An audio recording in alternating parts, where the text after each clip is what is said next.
I had quite a frisky conversation with Kate Shaw over morning tea, and I knew that she'd say some challenging things. Look, I think that one of the things that's starting to emerge in this conversation is that one size doesn't fit all, and I really like the way Kate really exploded that. I mean, really looking at environments that look daggy, that look dysfunctional, but have a real energy to them, and looking also at the other end of the spectrum at environments that have had often millions of dollars worth of planning funding and still aren't really working for people at all. I think it's, that absolutely needs to be on the table. My background has been often with very fragile, poor communities, and I've done a lot of consultation work over the years, a lot of cultural planning work in looking at what makes those places work and working with people to articulate the kinds of changes they want. And often that's been as part of major master planning, and sometimes it's been as part of small community projects. But over the years there've been a number of times when the question has just been put on the table, and it's been really quite challenging. And I'm just reminded, and Kate and I were talking about this at morning tea, recently we did a master planning exercise in Ayres, which is one of the most disadvantaged housing areas in Sydney, and the master planning process went very well. It was a terrific interactive process that happened over many months with lots of great community input and interesting outcomes. But there was a point of discussion at the table where we were talking about a little shopping centre which is just trashed. I mean, it's an appalling place, really miserable, managed by security, looking horrible, not a place to meet.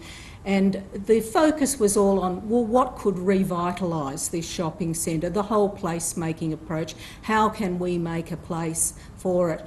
And Rowan Dixon, who's an urban designer, who I think was with Urbis, just said maybe we should demolish that shopping centre, and the entire new focus, new town centre, should be outside this area of revitalisation, and it should be the link between the more functional outer suburbs around Ayres and taking Ayres towards that future. And it was immediately incredibly contentious, and people were very upset by the notion of abandoning this momentum towards placemaking in the little town centre. But the focus, I think, is not, well, what happened with that argument, but the fact that kind of the big question was put on the table. Should we end this relationship right now and move on to something else? And I think that's a big part of what we need to be talking about today, and it's the sorts of things that Kate was bringing up in her terrific paper. I mean, just keeping that level of real intelligence, as John says, let's call a problem a problem, let's identify a disaster for what it is, but also at the other end of the spectrum, let's look at what is very exciting about the kinds of work that planners do. And I think, the other thing that really comes to mind with putting those sort of questions on the table was Villawood Housing Estate, which was designed by Philip Cox, and it was demolished as a place that needed not just a process of iterative renewal, but needed to be absolutely demolished and restarted. And it was probably the first cab off the rank in some ways of that process of just ending places, ending that whole relationship. But I was part of a master planning process before that happened, and we did this wonderful workshop with the Vietnamese community there, totally with an interpreter. Most of these people, this was a number of years ago, most of these people didn't speak English. One of the things that was at issue, John, at Villawood was that there were all these alternative economies going on. Somebody had an alternative butcher's shop there, they were killing goats, they were selling the meat, other people had bakers. I mean, people in Villawood Housing Estate, there was an economy going on that, was under the surface. And we had this amazing discussion with the Vietnamese community about the potential to take that economy and to offer people the opportunities to do that in the redeveloped area. And it was, I guess, part of that thing that I'd like us to take on here, which is about a kind of deeper social ecology when we look at place, like really looking at you know, how place is actually experienced, and you know, who experiences it, because I think I think that the threshold of space often, there's the inner urban areas which we've looked at, the CBD Park and Square or Piazza, which is a thing in itself.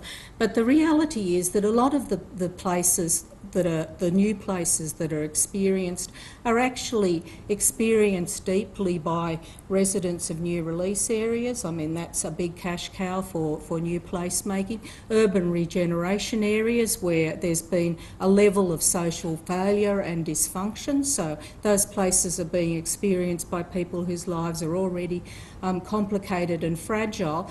And at the other end of the spectrum, and I think this is really interesting, by new aspirational communities, like the new aspirational communities of Western Sydney. They're the ones that are moving into the new areas that many people in this room have played a big part in designing, and that's the kind of new threshold of placemaking.